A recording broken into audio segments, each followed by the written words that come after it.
Hello everyone and welcome back to another episode of Team Comp Tuesday, the series where every Tuesday we take a look at a different team in Genshin.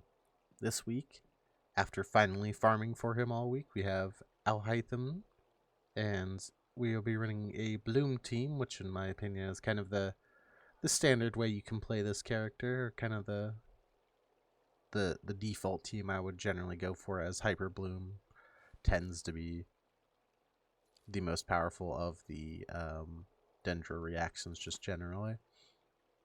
But let's get into it and we'll see what Alhaitham has to offer, which he is a really good unit if you want him. But despite the fact that he does do pretty good personal damage, it's kind of hard to tell whether he's actually good or it's just because Dendro is so good. Like, obviously he's really good, but it's hard to tell if he's so much better than just using other Dendro options due to the fact that Dendro is just inherently very powerful. We're going to have a video talking about that relatively soon, which is like my personal semi-gripe with Dendro characters, where like Dendro characters rarely feel uniquely powerful. But Alhaitham is definitely an improvement over some of the other Dendro options, but is it so much that it's worth your primos when Dendro is already at a base level so inherently powerful? I'm not sure. But anyway, let's get into the team. Before we get into the team, though, we need to kind of explain Alhaitham's mechanic. Alhaitham has a very similar kit to someone like Kaching, being an on-fielder, whose E will infuse his skill with Dendro as long as he has those little shards above him, which are mirrors. And those mirrors essentially are your Dendro infusion, and they give you bonus damage. A bonus summon damage whenever those green things came down from the sky. So that's kind of how he works. So his entire kit essentially revolves around trying to maintain mirrors and keep up the mirrors as much as you can. So you get that bonus crashing attack, and you keep the infusion of Dendro damage as much as possible. This also means that you could actually, like, due to the way his burst also interacts with mirrors by giving him mirrors, but also by doing more damage based on the amount of mirrors you have. It means you can either like front load burst, or you can go for a more consistent damage upkeep. But we'll get a little bit more into that. It sounds a little bit more complicated than it is, but basically his E infuses, but you have to maintain a mechanic to actually take advantage of the infusion to its max potential.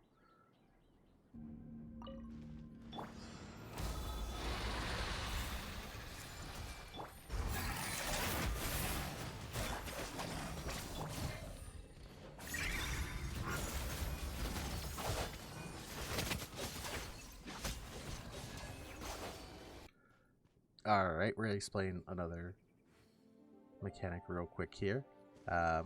So because of Alhaitham's weird mirror mechanic that we talked about in the previous clip, this actually means there are two essentially directions, for lack of a better term, that you could take his rotation depending on whether you want burst damage or you want consistent damage output. So we're going to talk about the two right here. So the one you're using most of the time in hard content is consistent damage output, which is trying to maintain as many mirrors as possible, as much as possible. In order to do that, you actually want to lead with your elemental burst. As this makes your burst do the least amount of damage, this gives you 3 mirrors automatically. And then as you start to drop mirrors, you want to do stuff like charge attack to get a mirror back. And when you lose 2, then you can go for an E to get back up to 3 mirrors, or get an extra mirror. So that's essentially the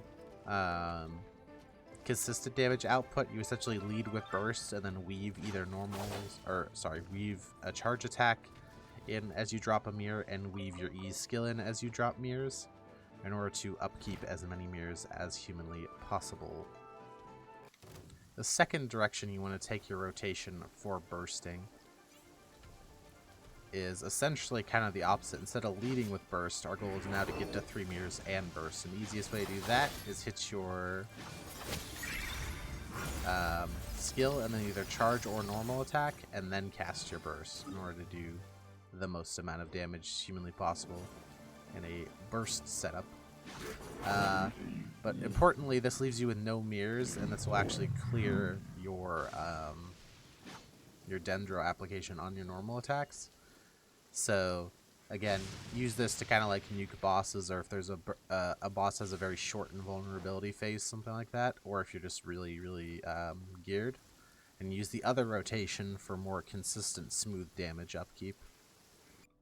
Alright, first things first, let's now go over the builds of some of our characters. We're going to start with Alhaitham, of course, the main unit. Weapons, Iron Sting is great if you have an extra one lying around, or if you want to craft a second one like I did. That's a little annoying, is that this team does essentially require 2 Iron Stings for most of us, so I personally think it's worth it. This is the weapon I'll be using on. His 5-star is great. Any 5-star with crit is pretty good. Stuff like the Black Cliff is actually not that great, since most of his damage doesn't actually come from his normal attacks. Stuff like the Black Sword, and same kind of thing with the Black Cliff is just kind of an okay weapon, especially because you'll be doing stuff like triggering Electrocharge and not Electrocharge, excuse me, Aggravate, and you have conversion scalings for a bit of Elemental Mastery on his kit. The Elemental Mastery stack here is pretty good, and since he's actually on field, he actually gets to use the passive here. If you have it from the previous event, this the Umbrella is actually a pretty good option as well for Alhaitham.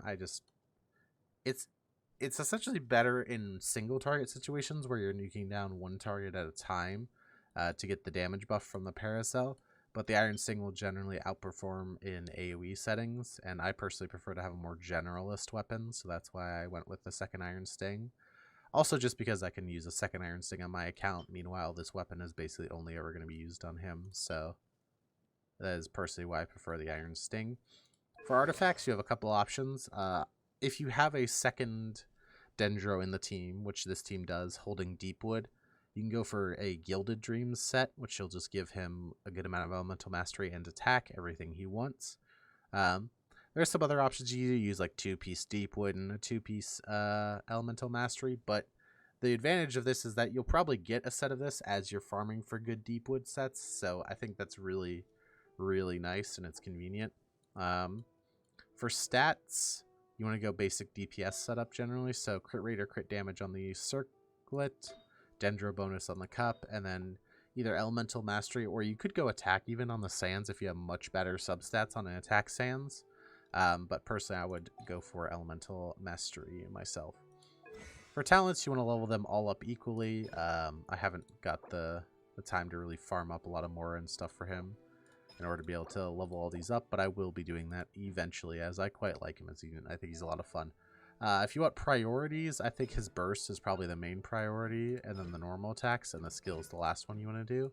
But they're all pretty good, and in my opinion, they're probably all worth leveling if you plan on using him in the long term. Alright, next up we have here Nahida, the second Dendro in the team. There's a couple reasons you want a second Dendro. One, it lets Alhaitham run a DPS set instead of being stuck on Deepwood to increase the damage of the Hyperbloom. 2, Alhaitham actually wants his burst pretty frequently and can have energy issues, so having a character to feed another Dendro character to give Dendro particles to help his energy is great as well. And just also, Nahida is just really strong and has very good synergy with the team, as well as the Elemental Resonance giving party-wide Elemental Mastery buffs. I think it's 100 because it's 50 for each of Hyperbloom. It's 50 base, 30 for Hyperbloom, and extra 20 for the Aggravates you proc. I believe you might actually get another 20 for Quicking. But anyway, it's just a stacking Elemental Mastery buff, basically, to give you a bit of value. It's pretty good. And Nahida is just a very powerful unit, so she's on here because of that. And she does have pretty good synergy with basically any team that wants all a Dendro application. Weapon, I personally have Sack Frags. Now, especially because Alhaitham is energy hungry, you actually could go for something like Favonius here to give the particles. It's actually not a bad option. It's a pretty good option, but I personally want more Elemental Mastery. But there's an argument to be made that this is actually just more damage because it means more consistent bursts for Alhaitham. So do with that information what you may. Artifact set, Deepwood Memories is 100% the way to go. You want at least one person with this set on the team in order to increase the damage done by the Hyperblooms and as well as Alhaitham's just average damage, instead when he has just normal damage increasing. It's essentially VV for Dendro. It's really good. And one of the advantages of this team is both Alhaitham and Nahida use the same set, or not the same set, sorry, excuse me, the same domain to farm for their 2 sets, so that's great. Let's go over stats. Crit rate or crit damage on the crit rate, crit damage, or elemental mastery on the circlet, elemental mastery or Dendro damage on the goblet, and then elemental mastery on the sands. Generally, you want to go with whatever you have the best stats for, so if you had a Dendro cup with much better stats here, you would run that instead. I just recently swapped my good Dendro cup over to Alhaitham, so I have Nahida on elemental mastery cup. Which is pretty good. Generally, you don't want to go over like 1,000 elemental mastery on your Nahida because her talent, her EM sharing thing counts the highest individual on the team, which she actually probably won't be, so that's actually not a big deal. But you don't get a ton of value past the 1,000 elemental mastery mark, so generally you want to get close to that and then build out crit stats. For talents, for this team, you really only need E and Burst, since she is not really normal attacking to trigger anything. E being the priority, as it's where most of her power of her kit actually is. There's another skill that I plan to at least get up to 9. Same thing with her burst. Could you use a different Dendro in this team? Yeah, you could use Dendro Traveler instead. He does just a lot more powerful and a lot more convenient, but you totally could use Traveler in her place if you wanted to.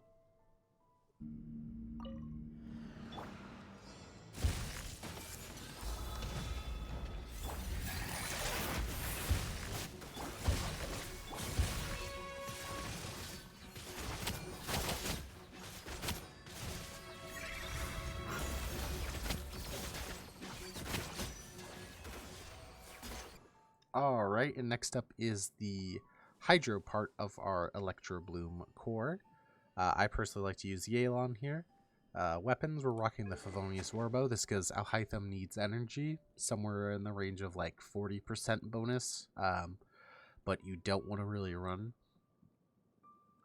energy recharge on him. You know, you want to try to get as much damage stats as humanly possible, so trying to get as much as you can by using stuff like Favonius weapons on other characters is a great way to kind of help with some of that energy problems. Also, it's just a really good weapon for her in general, since she doesn't really care about base attack, and she wants energy recharge too for her ultimate, so just in general a good weapon. You get one for free from the story, so you probably should just use it if you have if you're not using it on another member. Obviously, if you have it, Elegy of the End is another very solid option for her. Artifacts, Emblem of Severed Fate is the way you want to go for Yelan. HP on Sands, Hydro bonus on Goblet, and then crit rate or crit damage on the Circlet. Talents, you want to level up her E and her Burst. Ideally equally, since you use her E quite a bit, and it does get pretty decent scaling, so I would recommend it.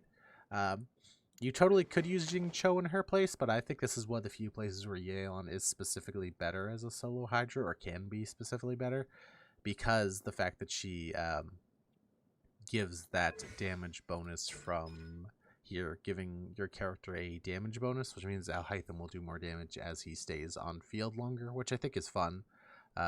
Is generally a little bit better than Jing Cho, but you could totally use Jing Cho here with a very standard setup. Sack Sword, Emblem set as well. Attack, crit, Hydro. Very, very standard setup for him as well. Him and Yelan are more or less interchangeable. There are some teams where Jing Cho is better because he has slightly better Hydro application, but in this team, the damage bonus from Yelan is very good, especially for a long field time character like Alhaitham. And last but certainly not least is our Electro character as part of our Hyperbloom reaction. So I went for Kuki here because she is, you get a little bit of safety because she's a healer, and she's also just a very good procer of seeds. You actually could go full EM Raiden here, and there's maybe an argument that'd even be alright, but the reason you would want Raiden is to get energy back on Alhaitham, but you'd be building full EM to trigger seeds, so you wouldn't really want to be on field bursting with her. So I just recommend using Kuki if you have her. If you don't, something like full EM Ryan would work. Full EM Lisa would be fine. There are a couple ways you could swap around this team, as long as you keep the general idea of double Dendro, Jincho and Yellen, and then a Electro character you can build full EM on. Weapons for Kuki. Iron Sting for the most damage from these seeds is what I like. There's an argument to be made that possibly something like Favonius Sword can even be good to give Alhaitham particles if you still need it, and it might unironically end up being a bigger damage increase for the team to opt for something like this instead of opting for the Iron Sting, but I want the damage, so I'm opting for Iron Sting. But with more testing, more optimization, I might unironically chuck her on Favonius Sword just to get more particles going into Alhaitham. But yeah, artifacts, you want a Gilded Dream set on her as well, same as Alhaitham, but they do use different stats. So ideally, the great thing about this team is while you're farming up better artifacts, you should be able to get Nahida's, Alhaitham's, and Kuki's artifacts all from the same place. And Kuki and Alhaitham, despite wanting the same set, want very different substats, and or not very, but have different substat priorities and have different artifact priorities. For Kuki, you just want as much Elemental Mastery as humanly possible. So Elemental Mastery on Sands, Elemental Mastery on Goblet, Elemental Mastery on Circlet. Any energy recharge or like HP you get is just gravy because it gives her a little bit more healing.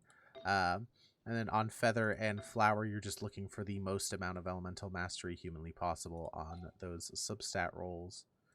Now for talents, her E is really the only skill you're caring about here. Her R doesn't really do that much damage, so I wouldn't really worry about it, especially in a team like this where she's built full EM. But her E does do quite a bit of healing, so I personally level it up, just because it's nice to have the extra little bit of healing.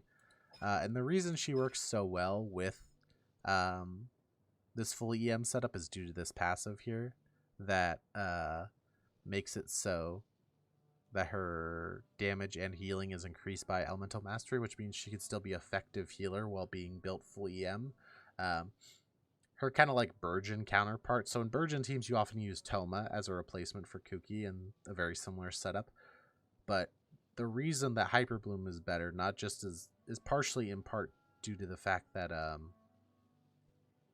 Hyperbloom is easier to use and a little bit more convenient, but part of it as well is just that the best trigger of Burgeon doesn't have this kind of EM scaling built into his kit.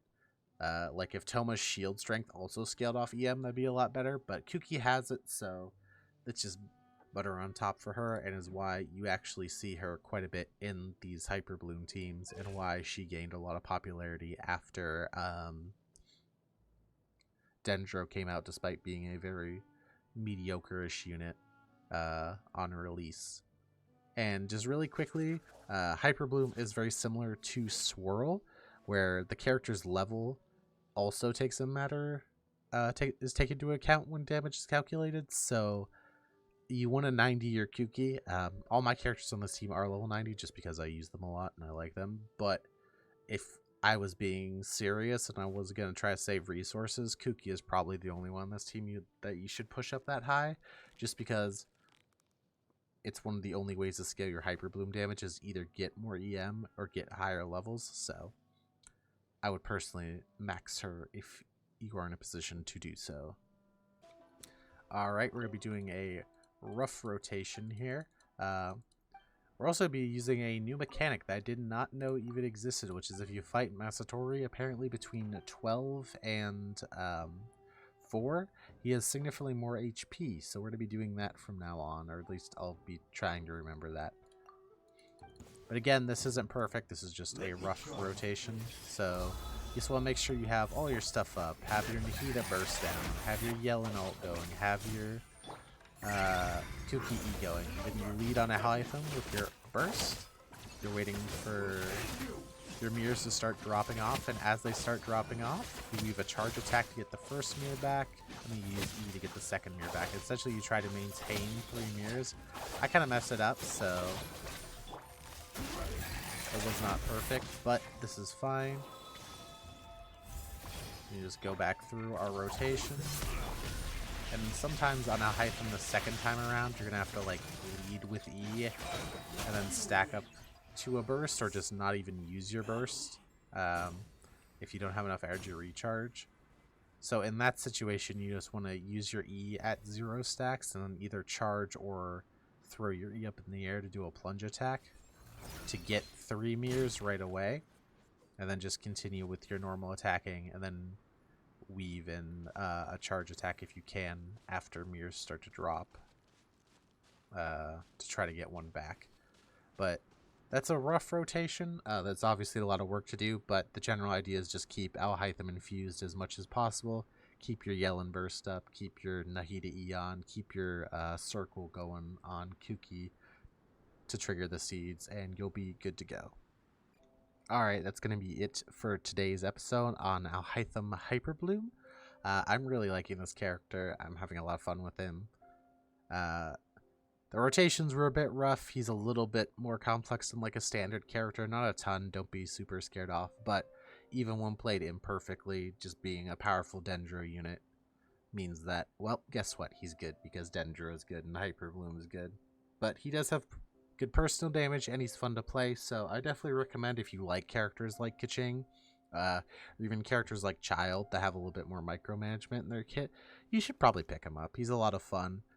Don't feel pressured to, but I would recommend him. If you were on the fence about him, I would recommend him.